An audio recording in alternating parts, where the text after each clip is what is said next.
My name is Diane Unagi Koiam. I'm box 39. I'm contesting for Port Moresby Northeast, and I'm standing under the United Labour Party.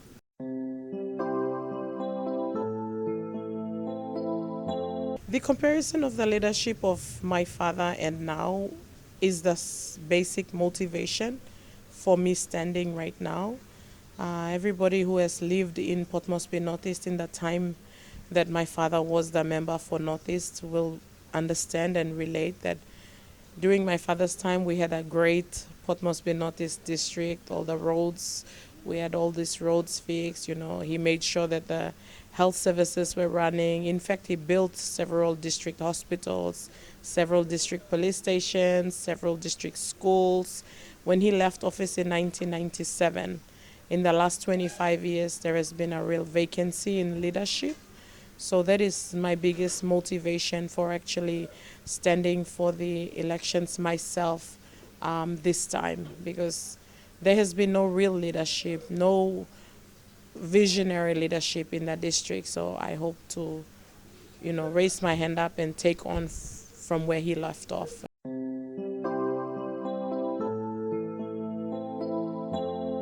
That's another big motivation for myself as a female candidate. Not only being the daughter of a politician and seeing the leadership vacancy in the time of my father up till now, but also seeing just the lack of women in our parliament. Even right now in this day and age, we should be having more women in parliament and in leadership, but we don't. So that's my other motivation for trying to stand for this election, to be a voice for the women of this country, not only the women of this district, but the women of this country.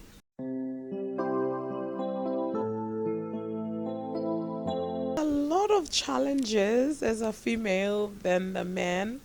I think I think as a mother, the major challenge for myself is my children. Um, Sacrificing the time with my kids to actually be out in the communities. I don't see my children as much as I used to before, because when I'm out campaigning or visiting communities, I go home at midnight, at 11 p.m. My children are already asleep, and then I struggle to wake up in the morning, and their school bus picks them up. So they're up by 6:30, 7 o'clock. They're off to school, and I'm beginning to wake up to start my day. So I have two daughters, 10 and 6, and a son who's going to be 2. So that's my first and foremost challenge as a female, uh, trying to contest, because mothers are always around for their children. So, it becomes a big challenge. I have a really good husband, and he's been very supportive of me in this journey and taking care of the kids and all the other needs. But it's always the mother who's getting the bread for tomorrow, or who's making sure that the house is on in order for tomorrow. So those are those challenges in the personal space. And then we have the challenges in the electorate space, where people are like, oh, it's just a woman, and what is she capable of doing? And even not understanding my qualifications, my education level. Like when I started this, I am a master's degree holder. I graduated from University of United Kingdom with merit. That shows my IQ. But everybody is like, oh, she's a woman, what is she gonna do? And I'm like, you don't even know my knowledge capacity. You are judging me because I'm a woman. I'm the first national woman to take over the position that was always expatriate held, in an INGO, that I was the country representative, before coming into this space. I resigned to get into politics, but I have all these skills behind me, but nobody's like looks at it like, oh, she's intelligent. She took over a role that was expatriate only, and all of this. No, God, all it is like, hey, Mary, I'm making one or something. That's the statement. So that's also a very big challenge. But I'm grateful again to my husband and my fathers and my brothers who believed in me and were with me on this journey, and now I'm realizing that so many more people are coming. I guess One thing about it is also because of women candidate, we must always have early preparation. So this journey was started in 2012. I knew at some point I would go into politics. So I started prepping myself from 2012, doing my own groundwork, making sure that, because it's a lot harder for women than for men. So if you are women, you want to go into politics, you must always do early preparation. Don't make your mind in the last like 2 years before elections or 1 year before elections. You make your mind like 5 years in advance, 10 years in advance, and work towards it.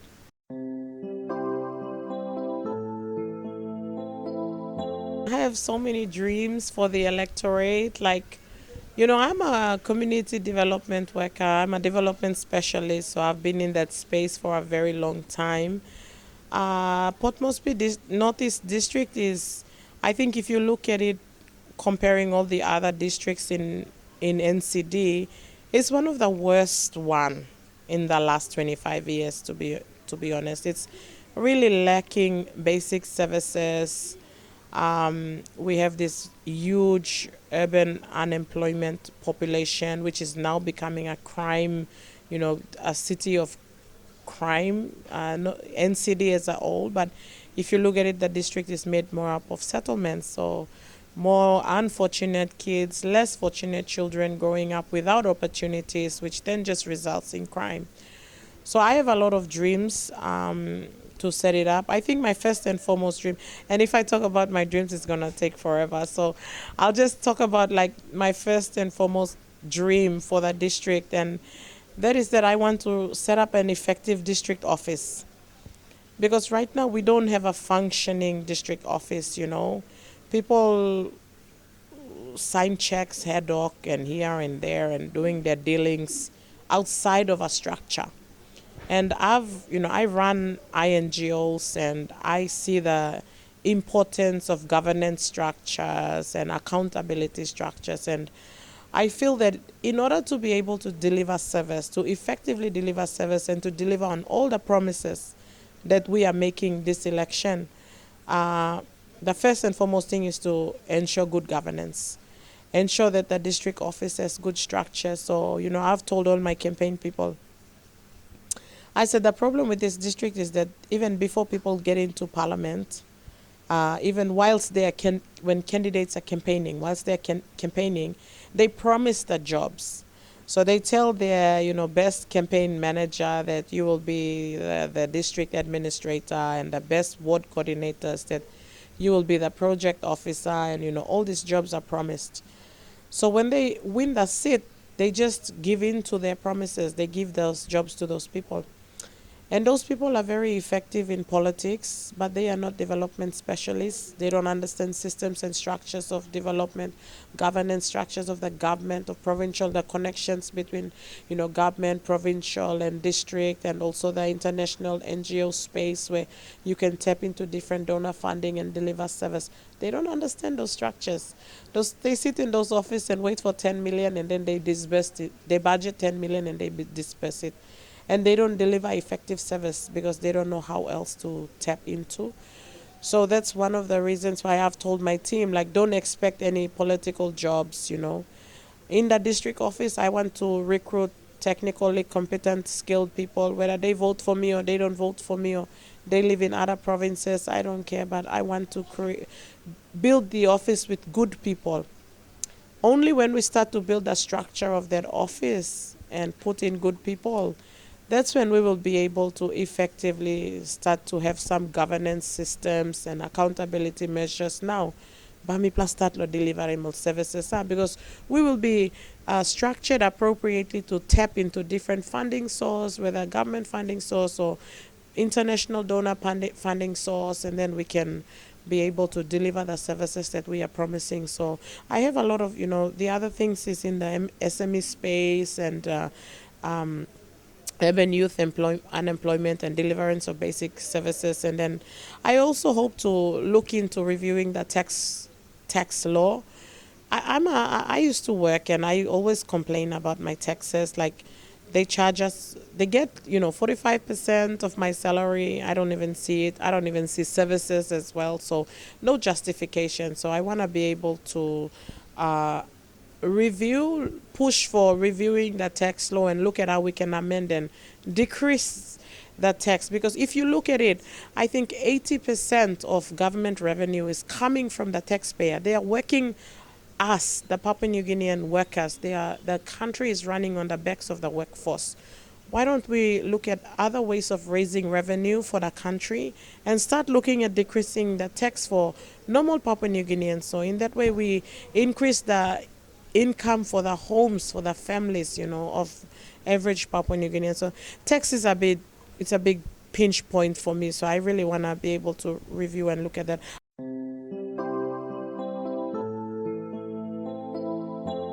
Our voting culture has really shifted and it's become so bad.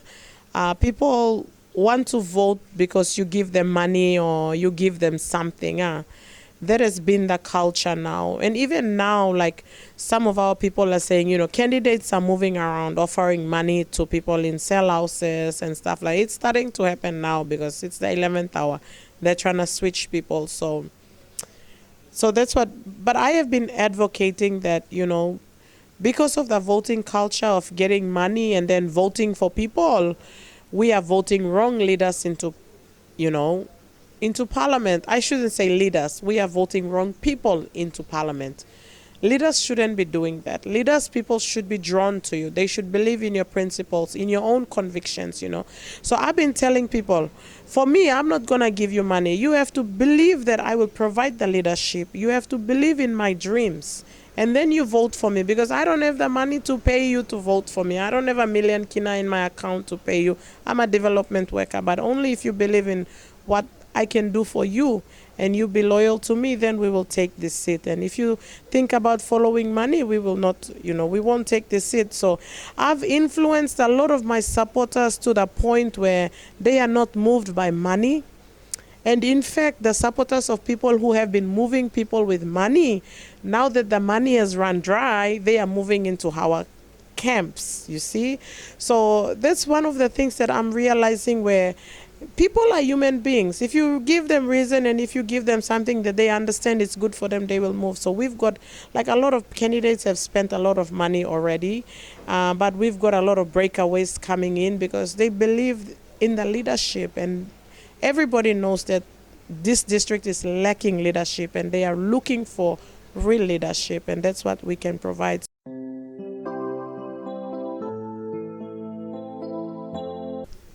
The journey has been really good, to be honest. Like, I think I will just say that from the outset, I praise God and I thank God for that, because I was expecting a lot more opposition, especially being a female candidate. But I've seen that there's more positive now. In the beginning, there was a bit more negative. Like, people were like, oh, Mary, I'm making one something, a bit of more doubt. But as people got to understand my credibility, my integrity, my ability, my experience, people start to believe in me. And I could see that change. So even other people who were with other candidates, they leave their candidates and they've been coming to us. Or even some, they hear me speak and they're like, I already have this candidate, but I will give you my second vote because I believe you are a good leader. So I travel in the middle of the night, midnight, 11 o'clock, 12 o'clock. I visit my communities, because it's no time. We have 4 weeks, so you have to visit all the communities. So I go into places where there's high risk, communities where awesome 2 or 3 candidates stop and they also block him out. But when I go in, people talk nicely to me. They're like, oh, that's the lady we're talking about. Your 2 votes is here, They're very open, and so I've not had any security issues or any situations where we were attacked or anything like that. It's just been favorable the whole way through. I think secondly, because of my dad, because he's a very effective leader, Everybody has so much respect for my dad in this district. So when I go around, it's just like, oh, it's David Unagi's daughter. Your father done so much, and we will give you our second votes. We will give you our third votes. It's the ones who are not giving me the first votes, but others, they're like, your father did this for me. I'm gonna give you my first vote. So I've seen the momentum change, and it's been good.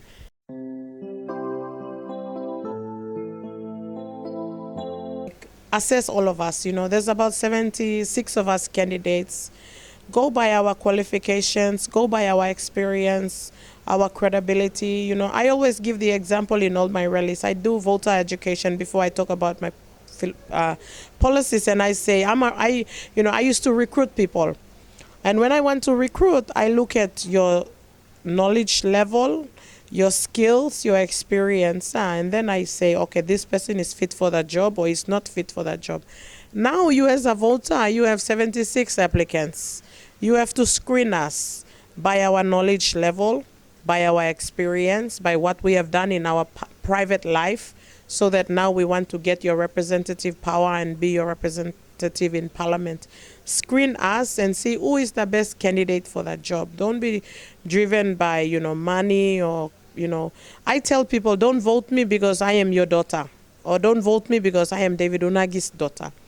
You must vote me because you assess me and you believe that I will deliver to you. I have the qualifications, the knowledge, and the skills to deliver to you and be a member of parliament. So assess all of us and see us. I say, if you don't know your qualifications of your candidates, call them today. Call them and ask them, what is your highest education qualification? Because after time, the educated population are voting uneducated people into parliament. This is a problem. This is why bad leadership in this country. You must vote somebody who's educated higher than you, because that person is taking your representative power to represent you in parliament. And if you are smarter than them, that's a problem. They must be smarter than you. So assess all of us, see our qualifications, our background, see if we deserve that power, your power to represent you in parliament.